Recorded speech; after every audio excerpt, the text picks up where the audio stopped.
दोस्तों, electrician theory की जो वीडियो मैं चैप्टर वाइज आप लोगों को दे रहा था,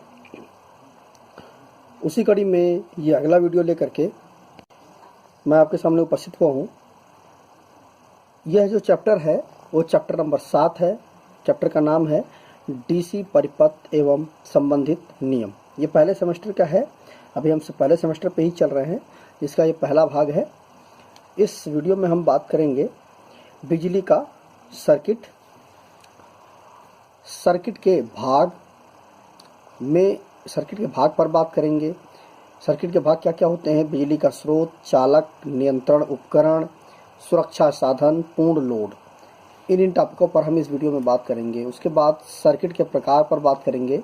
श्रृंखलाबद्ध सर्किट, समांतरबद्ध सर्किट, श्रृंखला व समांतरबद्ध सर्किट, जालीदार सर्किट, आदर्श सर्किट, शॉर्ट सर्किट और खुला सर्किट। तो इन टॉपिकों पे हम इस वीडियो में बात करेंगे। तो बने रहिए इस वीडियो के साथ लास्ट तक, कहीं पर भी स्किप मत करिएगा। तो आइए शुरू करते हैं इस वीडियो को। तो नमस्कार दोस्तों, मेरा नाम है RK श्रीवास्तव और आप देख रहे हैं अपना ही चैनल टारगेट इलेक्ट्रीशियन। तो आइए शुरू करते हैं इस कमाल की वीडियो को। तो सबसे पहले देखिए बिजली का सर्किट। बिजली का सर्किट जो होता है, करंट का वह रास्ता है जिसके द्वारा करंट बहता है तथा अपना चक्कर पूरा करता है।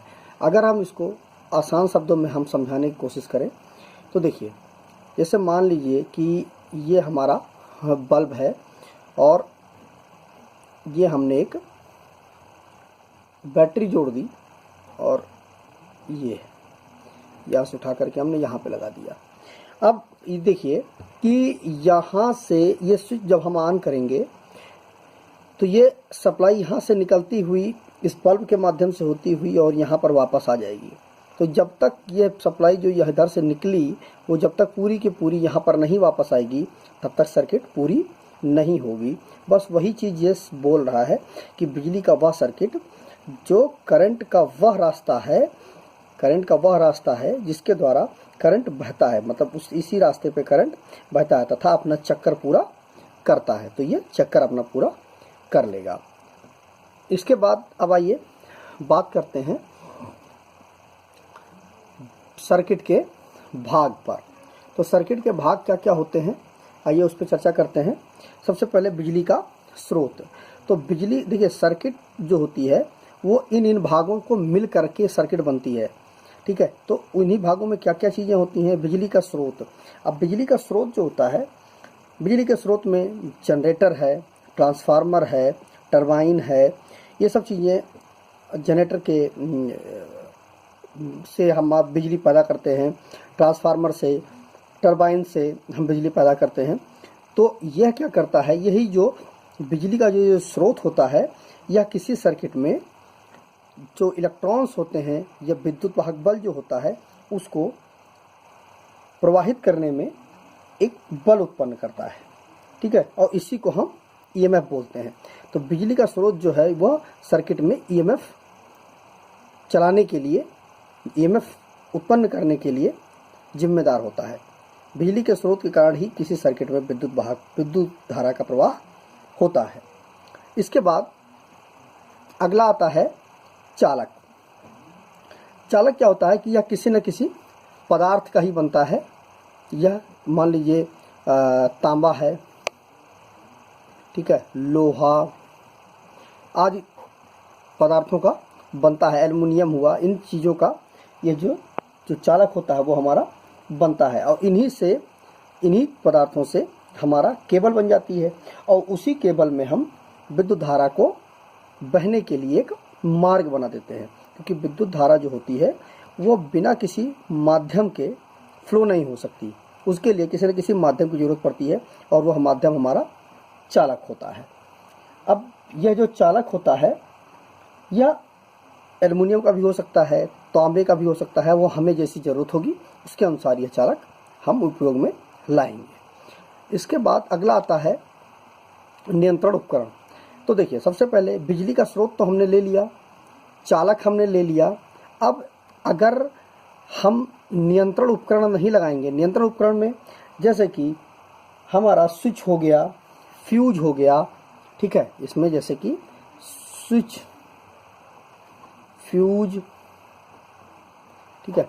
अब ये क्या करते हैं कि जब हमें ज़रूरत नहीं होगी विद्युत धारा से, मान लीजिए बल्ब हमें जलाना है, ये मान लीजिए बल्ब हमें जलाना है, इसको हमें जलाने की ज़रूरत नहीं होगी, तो इस नियंत्रण उपकरण के माध्यम से हम विद्युत धारा के प्रवाह को हम रोक देंगे, ठीक है। तो ये नियंत्रण उपकरण हो गया।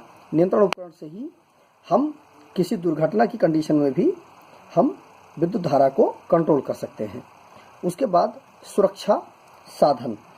सुरक्षा साधन में जैसा कि नाम से ही स्पष्ट है कि सुरक्षा, किसी सर्किट की सुरक्षा से, सुरक्षा हम कैसे करेंगे, सीधी बात है, हम फ्यूज से करेंगे।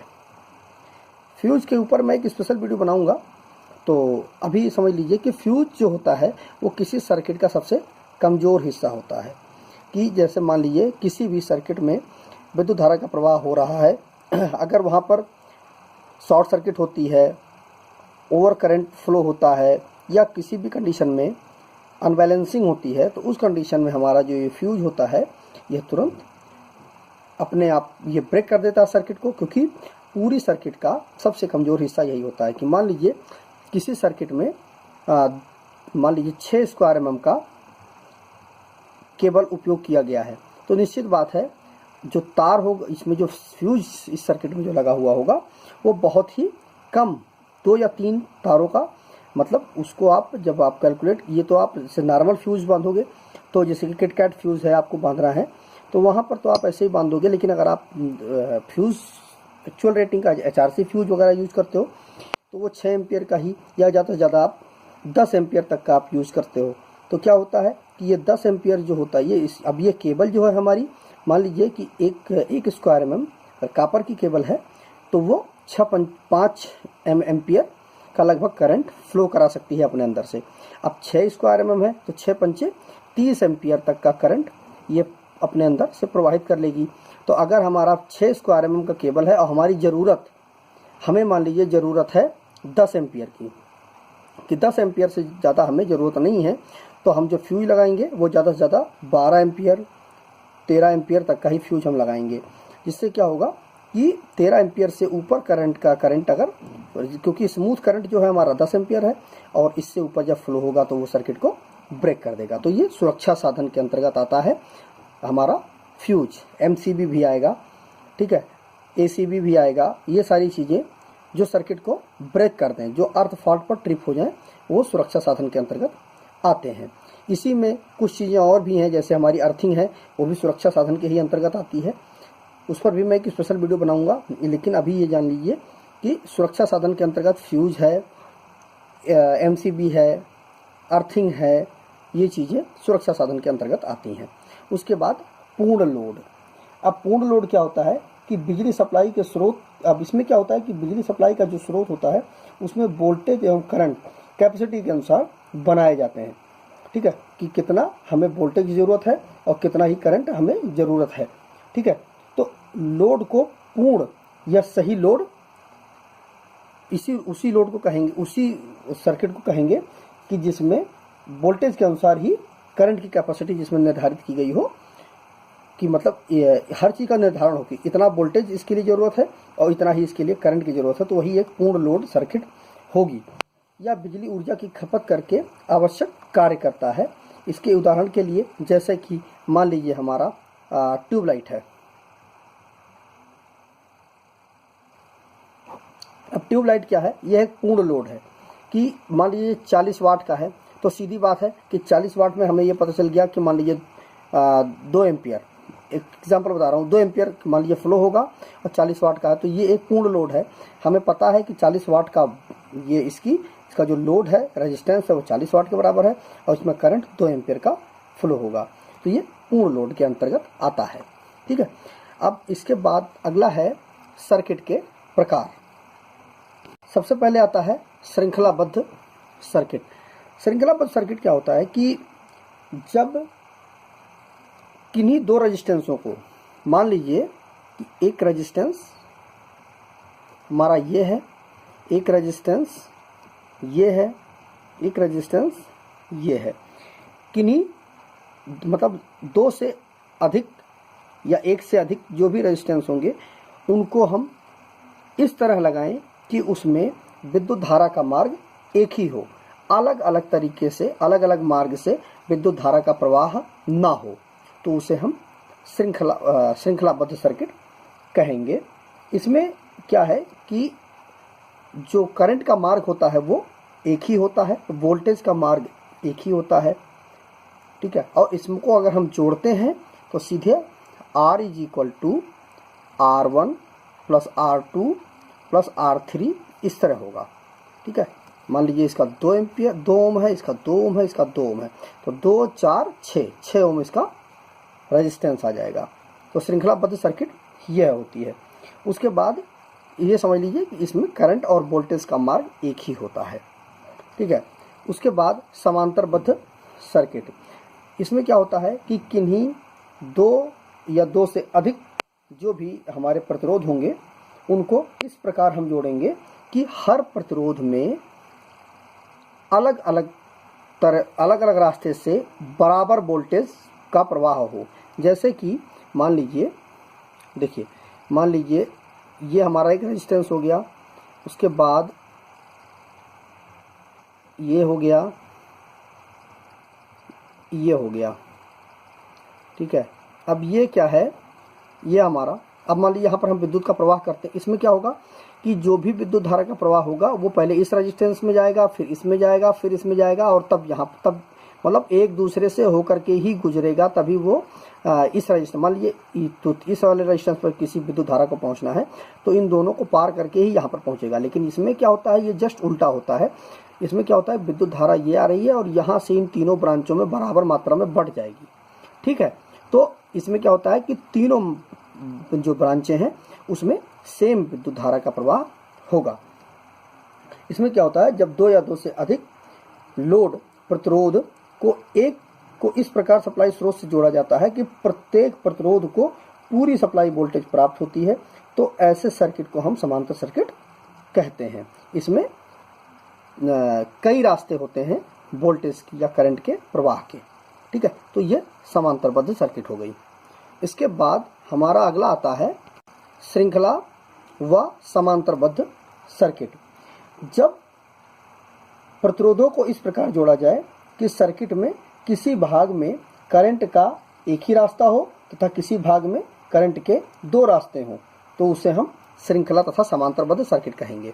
इसका एक एग्जांपल अगर हम लें तो देखिए, सबसे पहले मान लीजिए यही हमारा रेजिस्टेंस है, तो देखिए सबसे पहले ये है,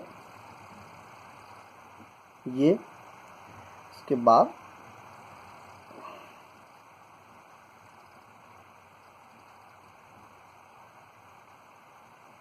ये हो गया। ये देखिए, ये यहाँ से लेकर के यहाँ तक तो ये श्रृंखला हो गई, ठीक है। इसके बाद यहाँ से ये पैरेलल सर्किट हो गई, समांतर सर्किट हो गई।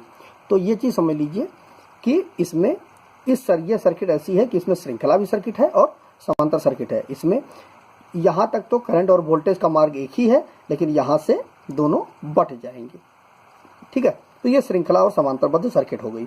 इसके बाद जालीदार सर्किट होता है। इसमें क्या होता है, इसमें रेजिस्टेंसों को एक विशेष विधि से जोड़ा जाता है, तो उसे हम जालीदार सर्किट कहते हैं। जैसे कि हम एग्जाम्पल के रूप में अगर रखें तो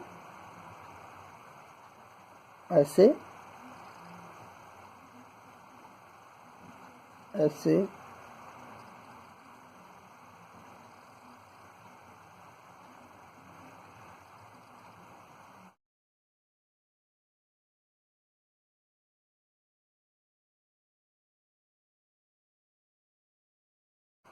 ये दोस्तों जालीदार सर्किट हो गई।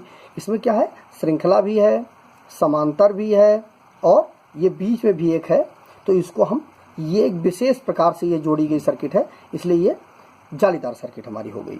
इसके बाद अगला आता है आदर्श सर्किट। आदर्श सर्किट क्या होता है कि पूर्ण या आदर्श सर्किट उस सर्किट को कहते हैं जिसमें लोड बिजली के स्रोत की क्षमता के अनुसार हो, मतलब लोड उतना ही हो कि मान लीजिए आदर्श सर्किट में जो आएगा कि मान लीजिए 2 किलोवाट का लोड हो, ठीक है, और 2 किलोवाट का ही हमारा बिजली का स्रोत हो, उसे हम आदर्श सर्किट कहेंगे। ऐसा नहीं कि लोड हमारा 2 किलोवाट का हो और हमारा जो बिजली का स्रोत हो वो 1 किलोवाट का हो, तो वो आदर्श सर्किट नहीं हुआ। मतलब लोड और जो हमारा बिजली का स्रोत है वो दोनों सेम हो तो वो आदर्श सर्किट के अंतर्गत आता है, क्योंकि उससे ना ओवरलोडिंग होगी और ना किसी भी प्रकार से कोई प्रॉब्लम आएगी उस सर्किट के अंदर। अगला पॉइंट है दोस्तों शॉर्ट सर्किट। शॉर्ट सर्किट या लघुपथ, इसी को हम बोलते हैं लघुपथ।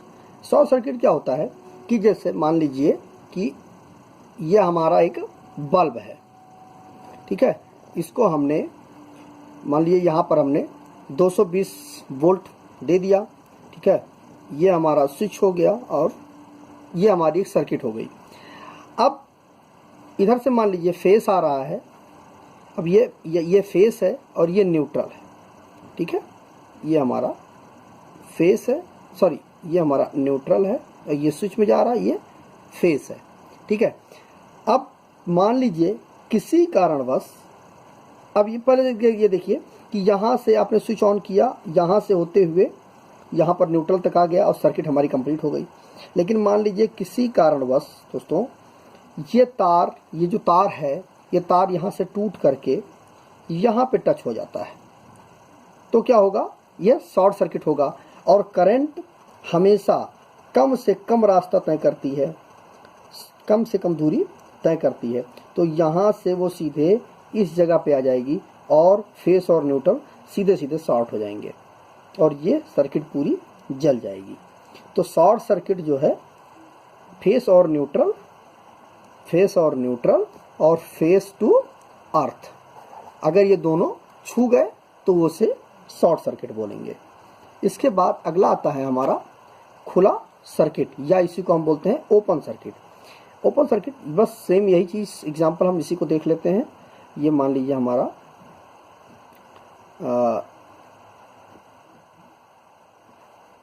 ये हमारा दोस्तों, ठीक है, ये 220 वोल्ट हो गया, ठीक है, ये मान लीजिए न्यूट्रल है, ये फेस है हमारा।